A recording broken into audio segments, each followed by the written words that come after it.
Hey, Michael.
Michael. Hello. Do I use the tuner to correct or observe? Both. I just wander around the fiddle looking at it. I've been doing that for about a year and a half. Just gathering data. And sometimes I might want to play a note that's not the note that the tuner says is in tune, but it's still worthwhile looking at what the tuner is saying. Hey Dream Angus. Hey Michael. Practicing with the tuner has improved my ability to play in tune, because when I first started off, the tuner was telling me I was wrong more often. Now it's telling me I'm right more often. And like I was saying before, there is an argument to say that the notes that the tuner is saying are in tune are not actually in tune, but I just think that argument is irrelevant, because trying to please the tuner and trying to play in a way that makes the tuner happy just makes you so much more able to hear tiny differences in tuning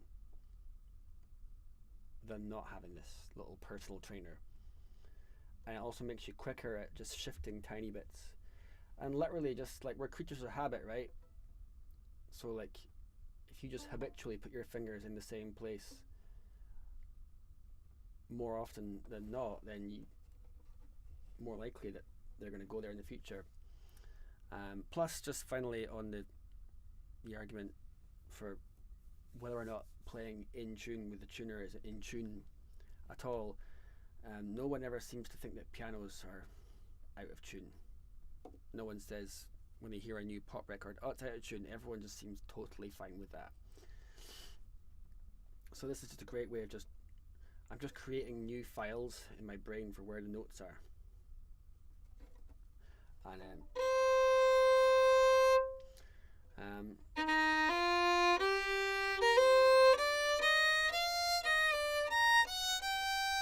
And then if I decide I want to make one note a little bit flatter, I can do that, but I still do it knowing what that's saying. And it just makes my musical intention more. And it's now, I don't know if I can show you this. Is this going to show up on your screen? There's a wee lag, so I don't know if what you're seeing is visible or not. But there's little commas either side of the note, little marks, little arrows, right? So those are interesting. If I play an F sharp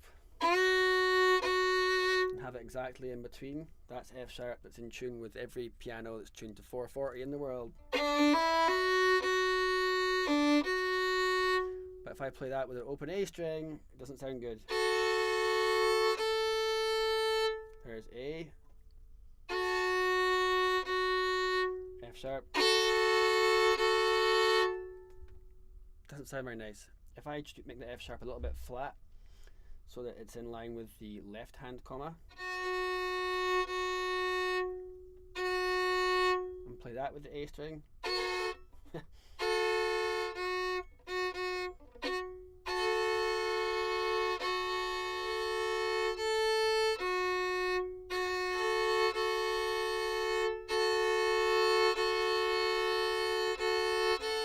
sounds better. So here's F sharp in tune with the tuner, with A string, not nice, a wee bit flatter.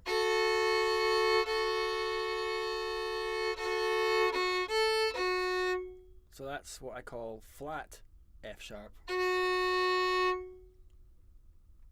Normal F sharp. Here's the difference.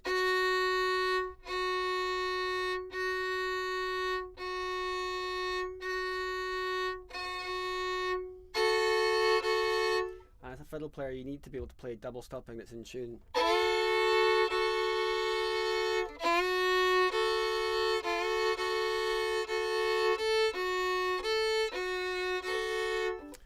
Green Mangus, question. Hey, does the clip-on tuner register those higher position notes? Yeah, it registers every note. So again, if you want to teach yourself how to play scales, it just keeps you right, because the fiddle is designed in a way that's almost like sadistic. There's no clue, there's just this black void. Mostly black, should be clean. Black void of nothingness, right? There's no clue where to put your fingers. And much as I would love to believe that I could just train myself to hear what's in tune and just do that, the truth is, my ears and also my brain, I say my brain because my concentration isn't as solid as the concentration and accuracy of this. So this just keeps me better. What brand of clip-on tuner? So this is the Korg AWLT 100V. I feel like Korg should sponsor me, because I get lots of folk to buy this, and I just teach myself.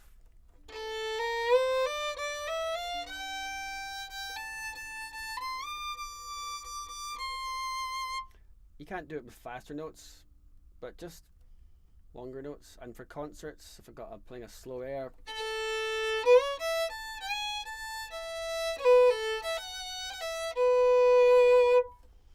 like that tune, that's a tune of mine, Friday the 13th. I played that with Session 89, and when we played at Celtic Connections Festival 2024 in the city halls, I had to play that in front of 500 people with Session 89, Brian McAlpine playing piano. And I just looked at my tuner for the long notes for the first time, and all my anxiety about tuning just melted and disappeared, because this tuner doesn't lie. It's, horrendously truthful. And I just knew that the notes I was playing, if they weren't in tune to start off with, I did a wee change and fixed them, and they were in tune. And then I listened back to a recording of Session 9 playing. We had a radio recording for Travelling Folk with Anna Massey, and I listened back to my recording of that playing, and I've just always listened back to recordings of me playing that tune in live things, and I've never been happy with my tuning. It's like, it's not the sound I wanted to make. It's not quite good enough, or nowhere near good enough sometimes. And I listened back to that, and it was like, that's the sound I've been trying to make for like decades. That's what I'm trying to sound like. So any doubts about whether or not this was a good idea or not just permanently died then. And I've just kept it on ever since. And it just brings me great comfort. And it's just like a video game. I just wonder about the fiddle. Oh, there's F. Where's G? I'm always having to remind myself when I picked up the fiddle today, when I played E, my first finger was just continually a bit flat. I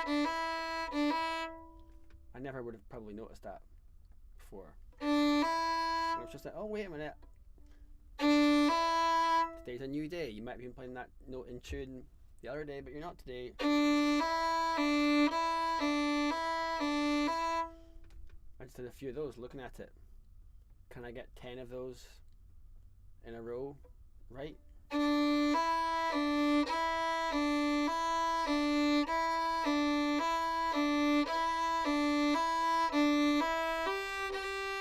Oh, my G's a bit flat. Interesting.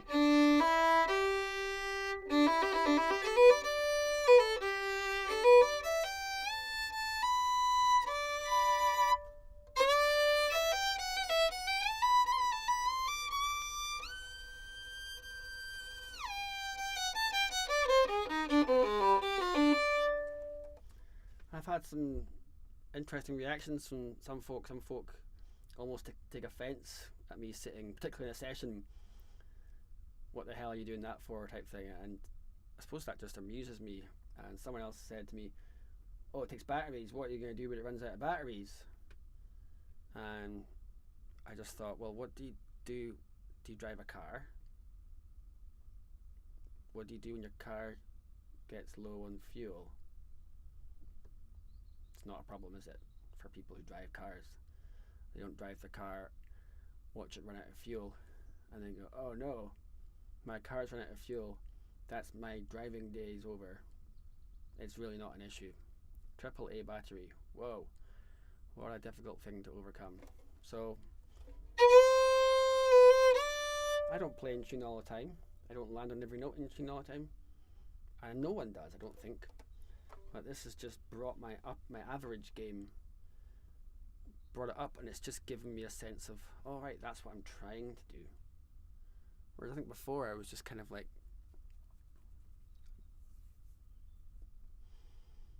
just less accurate, more vague, and this has got me really thinking about microtones, like I was saying a bit before. Really interesting microtone is the 7th. Now I'm going to go on the G string here. I'm actually going to put a mute on to demonstrate this. I went crazy recently and bought loads of mutes. This silver beast made of metal, weighs about 1 kilogram. This one, rubbery, weighs less. This one weighs even more, also metal. I'm right into data right now. This one I think is the same as the red one, made of metal. Absolute beast, like really heavy.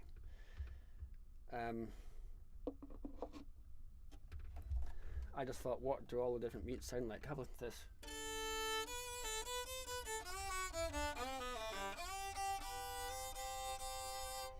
Now what that does, makes things quieter, right? But also, for any double stopping and overtones, it makes them much more pronounced. I'll play the F sharp, the flat F sharp, and the open A string.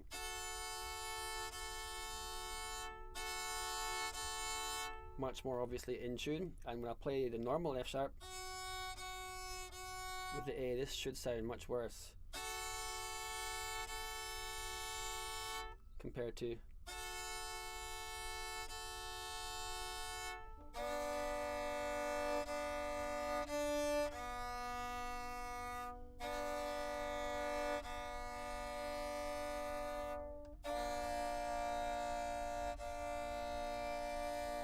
I want to play B flat and D at the same time and have it sound nice, I have to have B flat a little bit sharp.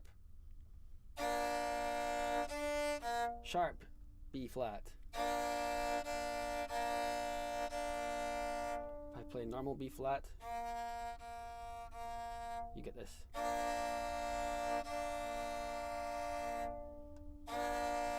Anyway, the one I was going to show you is the 7th. If I play the minor 7th and I play that in tune with the tuner, it doesn't sound great. So G in tune, F natural, minor 7th. Same time. If I make that 7th flat, and I'm going to get flatter and flatter and bring it down gradually to the point where you can hear it starting to resonate and sound good. It's very flat. So have a listen. I'll start in tune.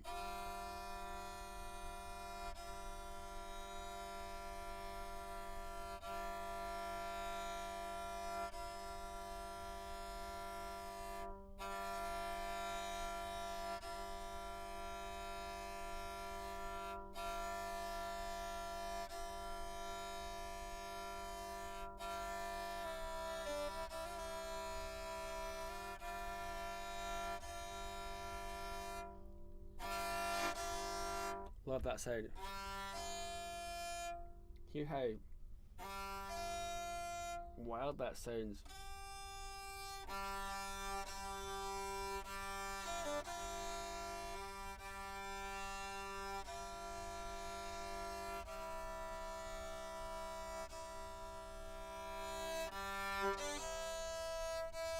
I have to play a flat E natural to get that sound in tune.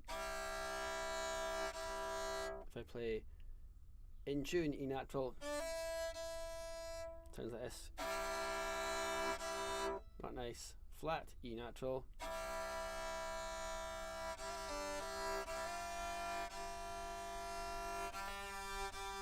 That seventh is the one that the bagpipes play.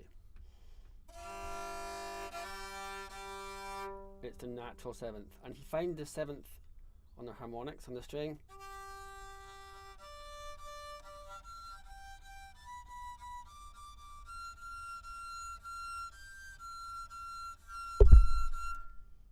it's exact same note as the one you have to find to make it sing, doing double stuffing. But it's an octave higher.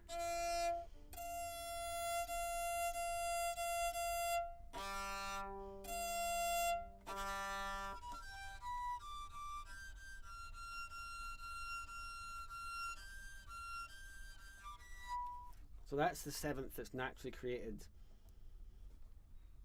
like, by the universe when you play harmonics on a string.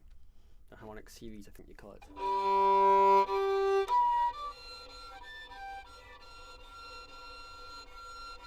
And I can use my tuner to look at exactly how flat that F is. And then I can play that exact F.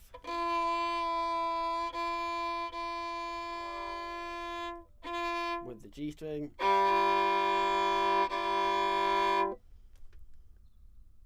So that's just fascinating to me, and the tuner is just great. I don't need the tuner to find that F. I use my ears, but I can look at the tuner and strengthen my connection to that note by knowing what that note not just sounds like, but what it looks like. And because this is basically a scientific instrument, I can know that it's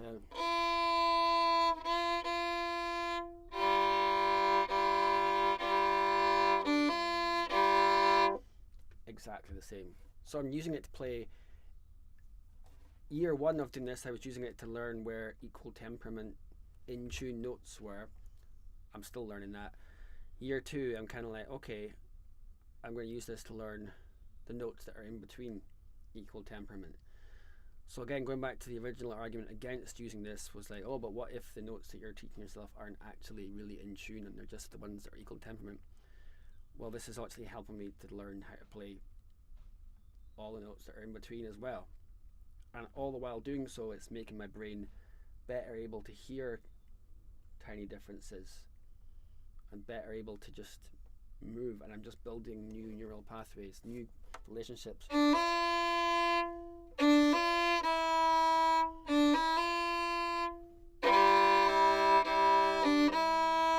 Flat E, flat F.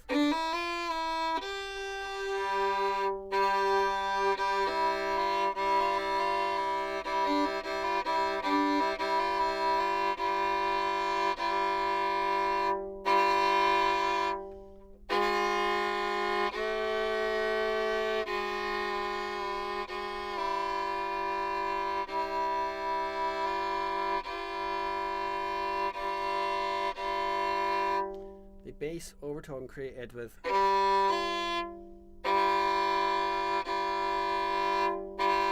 is there G plus flat seventh gives you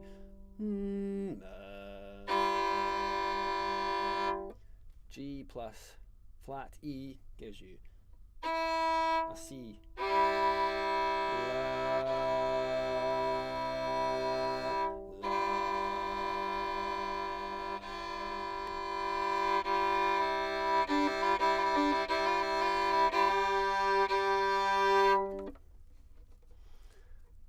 Michael Bishop, what if your fiddle is the only one in tune in session A9? Everyone else's fiddles are always in tune, everyone uses tuners, and yeah, everyone in the band has got really beautiful tuning. I've always been, by my own assessment, the most out of tune player in that band. Interestingly, there was no complaints when I started playing with a tuner. No one said, go back to the old way of doing it, Adam.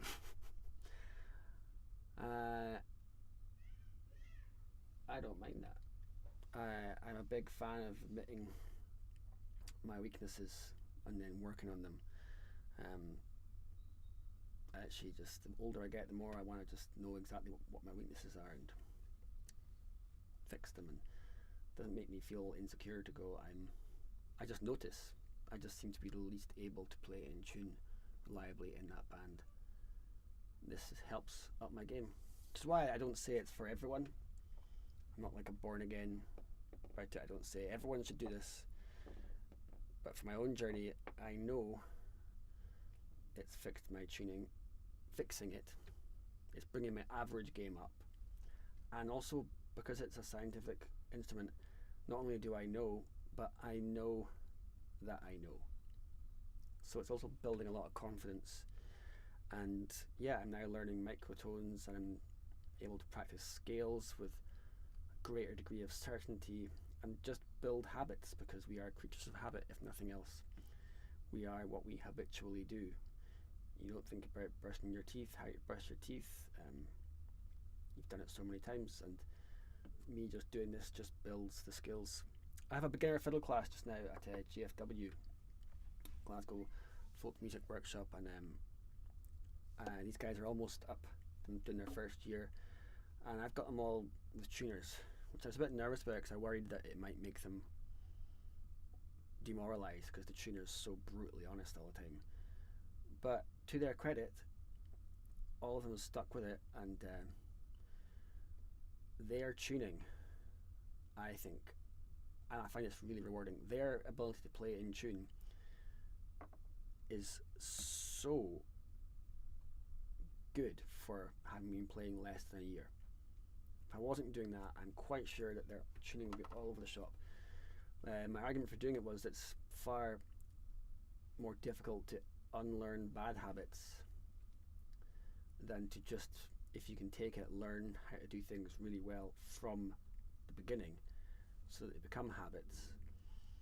And they've been surprising me no end with just their accuracy, and also the questions about tuning. Should it be, up or down a bit to play with double stopping? They're asking stuff that I think you wouldn't normally expect student fiddle players to ask about for many years, but they're just getting extremely precise from the word go. And I feel like if they keep going that way, then as they get more and more comfortable playing a bit faster and faster, their fingers are just more likely to just go in the right places and sound good, and that's going to feed into how much fun they're having. It's going to feed into their confidence, everything. So yeah, this is me practicing talking but I hope that's made some kind of sense. So my practice these days is I just look at the tuner and think of it like a video game.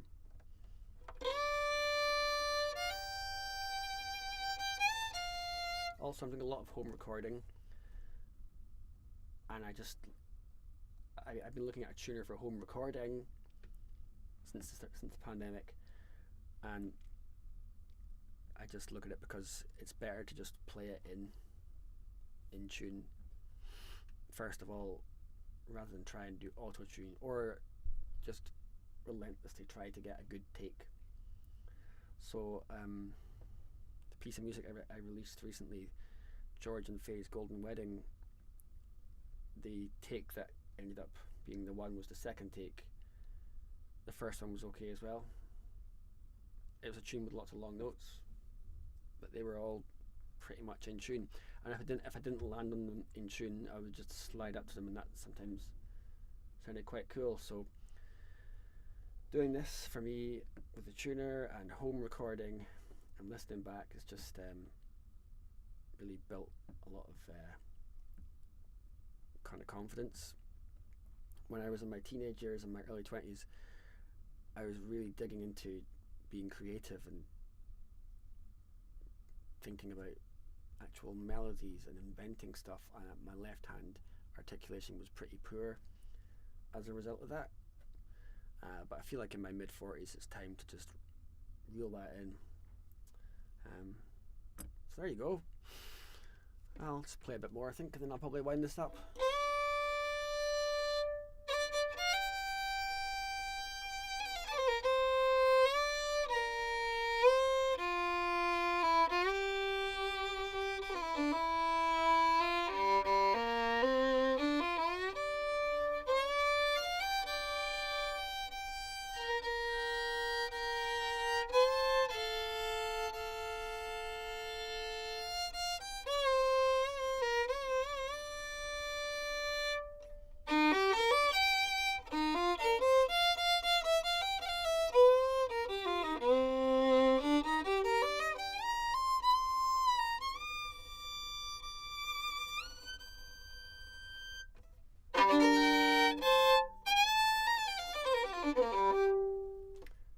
actually stop there. I'm suddenly very thirsty. I think I might be hungry as well. I think it's lunchtime. So thank you for joining me, Dream Angus, Michael Bishop. You guys are so supportive of my channel and what I'm doing. I really appreciate it. Thank you for your kind comments and typically insightful questions. And if you're watching this just as someone who stumbled across my channel, yeah, this is me, Adam Sutherland, little fiddle player dude from Scotland, broadcasting you from a shed somewhere in Scotland, and it's called Erigi Music, because it is. And yeah, I have a Patreon if you're interested in coming and hearing more about what I'm up to. And shout out to my Patreons. I really appreciate your support there as well. And yeah, I'm gonna say goodbye, followed by a reminder of this is the Korg AWLT100V. So many letters. I feel like they could have just called it like Helmut or something German. I think it's a German company. All right, signing off. Thank you all indeed again. Have a great day.